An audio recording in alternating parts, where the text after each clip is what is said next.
Hey, Dad, it's time to film another episode of Ask Pete. Oh, Moses, we gotta go, we gotta go. Oh, sorry, Molly. All right, Dad, and this question is from Jimmy Q. Jimmy Q. Asks, I like that name. Yeah. It's kind of catchy. Yeah. And he's wondering, if you had to only choose 5 baits to fish for muskie with all season, what 5 would you choose? Jimmy Q, I love your name, but that that question's about impossible, dude. There's so many lures. Now that I'm unbelievably excited about sound issues and working directly with Livingston lures, I guess I have to include several of those. For an absolute magnum fish opportunity on topwater, I would say right now I would have to include a Walking Boss 2 in a Livingston lure. There's a bunch of other ones I would include there too, but probably the absolute most versatile that I can essentially use as a jerkbait and a crankbait is the Livingston Headhunter.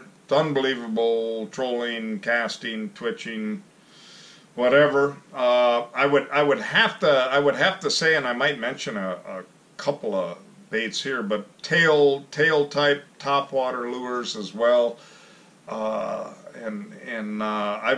Booker Top Raider, Chaos Tackle has got a tremendous bait. I've caught a ton of fish on in that style as well. So I'd pick a favorite there in a surface tail bait.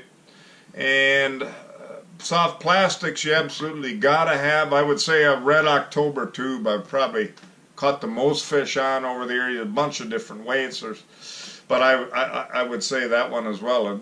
Where the heck am I, son? Am I on 4 or 5? Oh, you're at 4. Sound Science Bucktail, because they create different sounds, and I've caught a ton of fish on them, and I'm excited about different sounds. If I had to pick one, I guess it would probably be the Rolling Thunder in Sound Science under Bigfoot tackle, or Big Tooth tackle, sorry. All right, Dad, and Connor Sorensen asks, what, in your opinion, are the best lures for spring muskie fishing? Oh gosh, we could go on forever, Connor, but I would say overall, minnow imitators in general, smaller baits overall are going to be better in spring.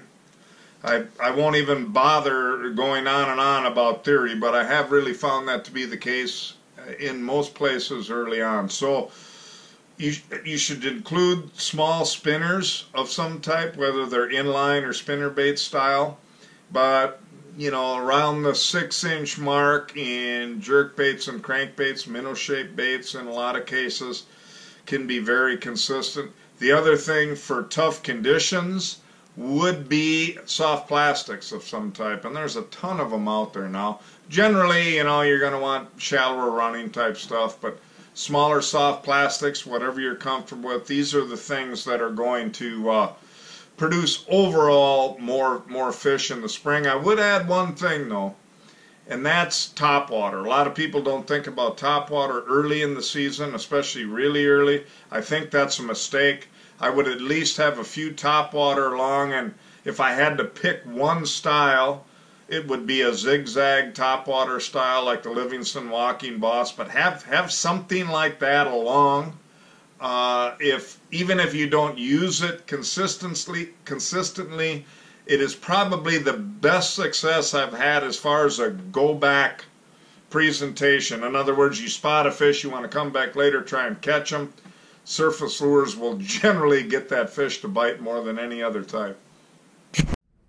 Alrighty, Dad. Well, for our next question, I don't think we should say the name on the show because it's a little bit weird, but this person had a good question, and I'm sure they'll know their question. So here it is. What is the largest muskie you have had in the boat?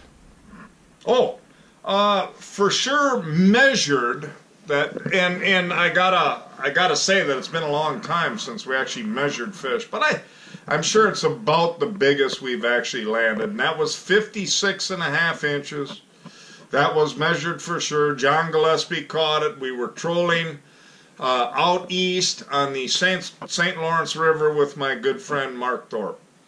And I would say that was, you know, most likely right there. That was the biggest one actually boated, or right around that size. I've seen them a little bigger, but I will offer that not much bigger. High 50 inches is about as big as they get, in my opinion. All right, Dad. Well, this is the end of episode 6 of Ask Pete. So you guys, if you enjoyed, make sure to like, comment any new questions you have down below, and subscribe yet if you haven't for daily updates. Dad, anything you want to add to that, or? Oh, think of some questions. Keep the questions coming. They're great. We love them.